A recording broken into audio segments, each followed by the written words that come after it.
কোথায় যাবেন আসেন রাস্তাটা পার করে দিন। রাস্তাটা সুন্দর করে পার করে দিলেন।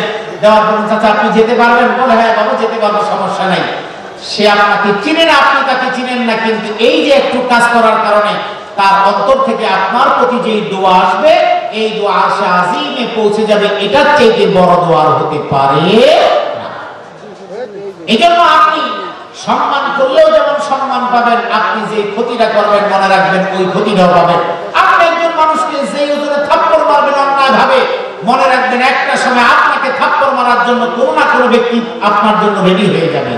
এই জন্য রাসূলুল্লাহ সাল্লাল্লাহু আলাইহি ওয়াসাল্লাম বলেছেন, তোমরা অহংকার করে এবং অন্যের দিকে মুখ ফিরিয়ে নিও না, কারণ তুমি আজকে দিয়ে অহংকার করে মুখ ফিরিয়ে নিচ্ছ, এমন একটা সময় আসবে তোমার দিকে অন্য লোকেরা মুখ ফিরিয়ে নেবে, তোমার দিকে ফিরেও তাকাবে।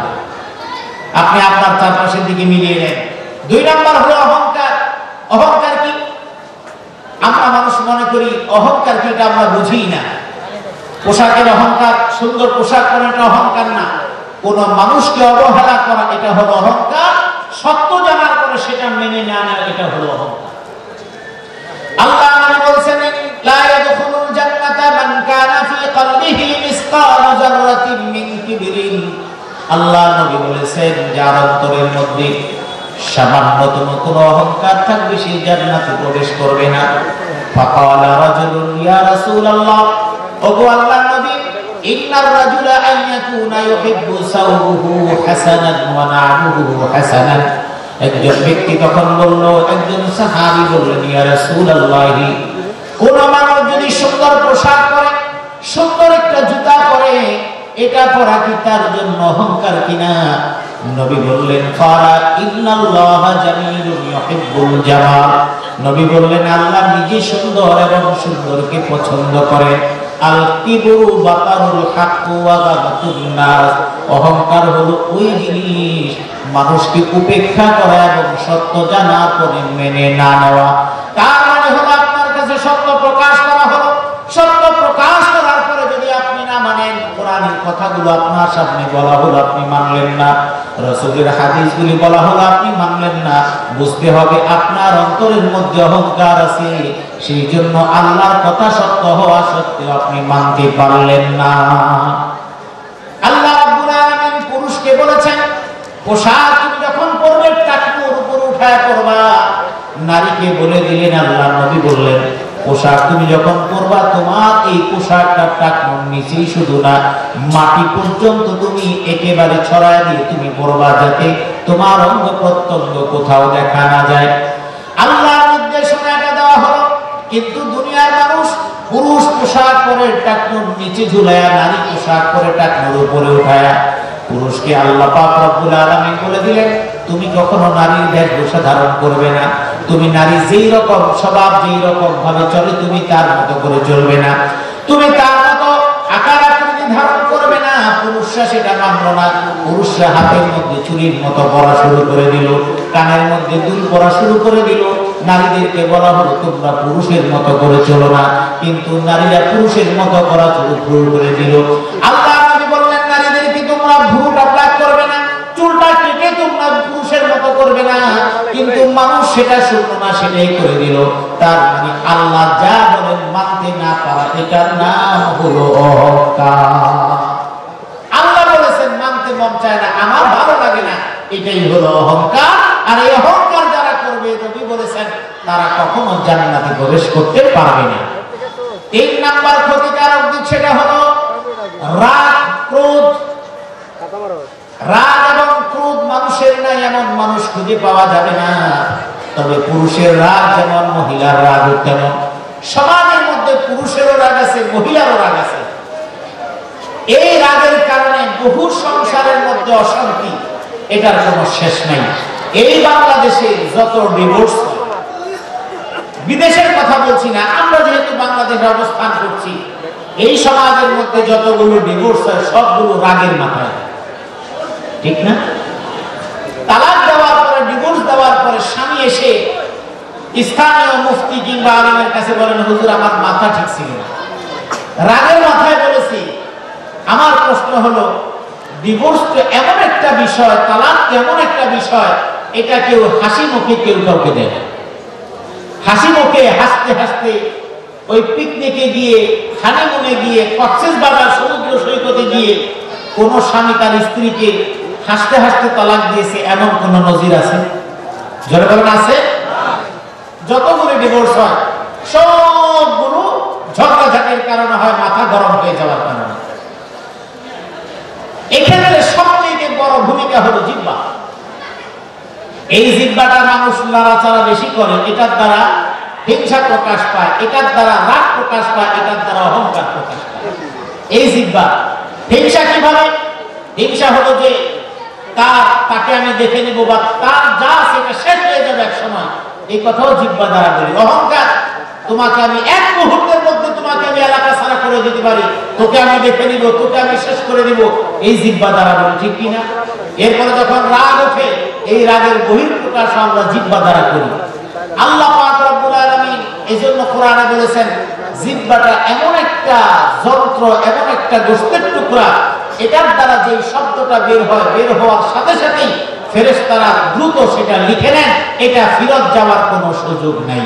মা ইয়ালফিযু মিন কাওলিন ইল্লা লাদাইহি রাকীবুন আতীদ। কথা বলার সঙ্গে সঙ্গে লফজ কি, শব্দ কি, তার মানে নিক্ষিপ্ত হওয়া, নিক্ষেপ করা। আমি যখন কথা বলছি এটা বেরিয়ে যাচ্ছে, সাথে সাথে ফেরেশতারা কোট করে লিখে রাখছেন, যেটা আপনি বলছেন এটা রিটার্ন করার কোনো সুযোগ নেই। এই জিহ্বার দোষটা কি? এই জিহ্বার দোষের কারণে রাষ্ট্র ধ্বংস হয়ে যাচ্ছে, এই জিহ্বার দোষের কারণে সম্পদ নষ্ট হয়ে যাচ্ছে, এই জিহ্বার দোষের কারণে অতি কথনের কারণে সমাজের মধ্যে সম্প্রীতি নষ্ট হয়ে যাচ্ছে, এই জিহ্বার কারণে রাষ্ট্রের মধ্যে অস্থিতিশীল অবস্থা বিরাজমান করছে। এই জিহ্বার কারণে, অতি কথনের কারণে এই বাংলাদেশ অস্থিরতার মধ্যে দীর্ঘ 16 থেকে 17টা বছর পার করেছে। আজকে জিহ্বার কারণে, শুধুমাত্র কথার কারণে সব কিছুতেই বিচার, সব কিছুতেই দেখে নিব, সব কিছুতেই আমরা আসবো, আমরা করব, এটা না করে কিছুদিন চুপ থাকলে শান্তিতে থাকা যেত, ঠিক কিনা? একজন নারী, একজন বোন, তাকে বিয়ে দেওয়ার পর স্বামীর সাথে তার সংসারটা খুব ভালো যাচ্ছিল না, সারাক্ষণ ঘটঘট ঘটঘট ঝগড়াঝাটি হতেই থাকে, হতেই থাকে। এবং এই স্বামী এবং স্ত্রীর মধ্যকার এই ঝগড়াটা কোনোভাবে সামাল দেওয়া যাচ্ছিল না। কয়েকদিন পর পর বাবা এসে বুঝায়, ভাই এসে বুঝায়, আত্মীয় স্বজন বুঝায়।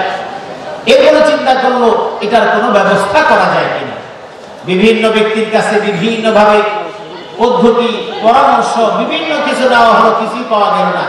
কোন এক জায়গায় কোন একজন আলেমের সন্ধান পাওয়া গেল, ভালো আলেম, তার কাছে পরামর্শের জন্য মেয়ের বাবা গেলেন।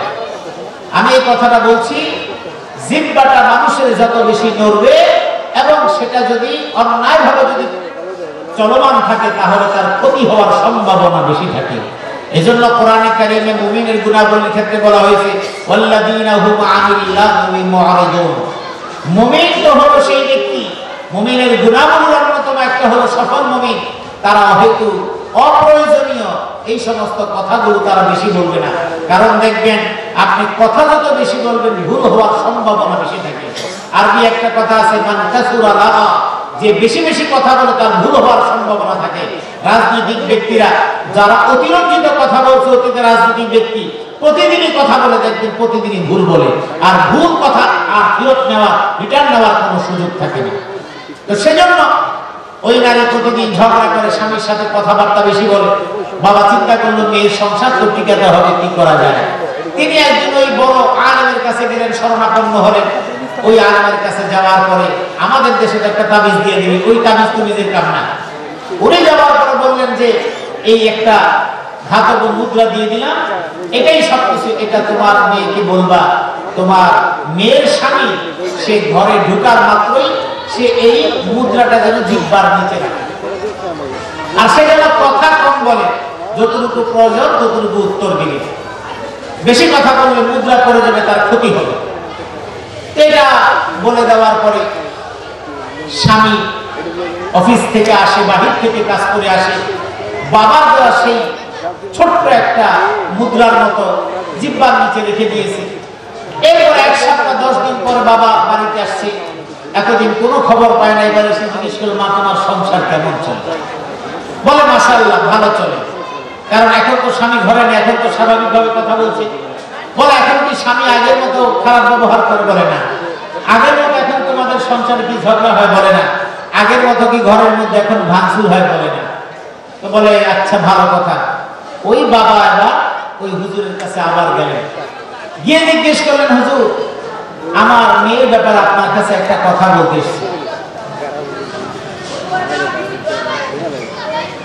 হুজুর প্রশ্ন করলেন, কি বলেন আপনার মেয়ের সাংসারিক জীবন কেমন যাচ্ছে? বলে হুজুর মাশাআল্লাহ আমার মেয়ের সংসার এখন ভালো যাচ্ছে, এখন হাজবেন্ড কোনো কথা তার সাথে উচ্চবাচ্য করে না, ঝগড়াও লাগে না, আমার মেয়ে খুব সুখী জীবন যাপন করছে। বলছে আসলে দিন এইভাবে চললে সারা জীবন সুখে থাকতে পারবে। কৌতূহল বশত জিজ্ঞেস করলো, হুজুর আমার মেয়ের জন্য আপনি কি আমলটা করেছেন, কি জন্য এটা হলো? বাবার কাছে বললেন, শোনেন আপনার মেয়ের জন্য তেমন কিছু দেয়নি, ওই যে ছোট্ট একটা মাদুলি দিয়েছে জিহ্বার নিচে রাখার জন্য, এটা আসলে জিহ্বার নিচে রাখলে সে কথা কম বলবে, কথা কম বললে ঝগড়া কম হবে। আর যেহেতু স্বামী আসার পরে জিহ্বাটার নিচে মাদুলি দেওয়া থাকে, কথা প্রয়োজনের বাহিরে বলে না, সেই জন্য ঘর শান্তি আছে। তার মানে হলো মানুষ কথা যত কম বলবে, ঘরের মধ্যে বাহিরে বলেন সব জায়গায় শান্তি বেশি থাকে। এটাই স্বাভাবিক। আপনি খোঁজ নিয়ে দেখেন, যে ঘরের মধ্যে সবসময় ট্যাপ রেকর্ডারের মতো চলতে থাকে, ওই জায়গায় যে কোনো এক পক্ষ, পুরুষ হোক মহিলা হোক, যেই ঘরের মধ্যে ট্যাপ রেকর্ডার বেশি চলে সেখানে ঝামেলা বেশি হয়। আল্লাহ পাক রব্বুল আলামিন বললেন, ওয়ালা তুসাইদ খাদ্দাকা লিন-নাস ওয়ালা তামশি ফিল আরদি মারাহা ইন্নাল্লাহা লা ইউহিব্বু কুল্লা মুখতালিন ফাখুর। এরপরে বলেন ওয়াকসিদ ফি মাশইক ওয়া উদুদ মিন সাউতিক। জমিনের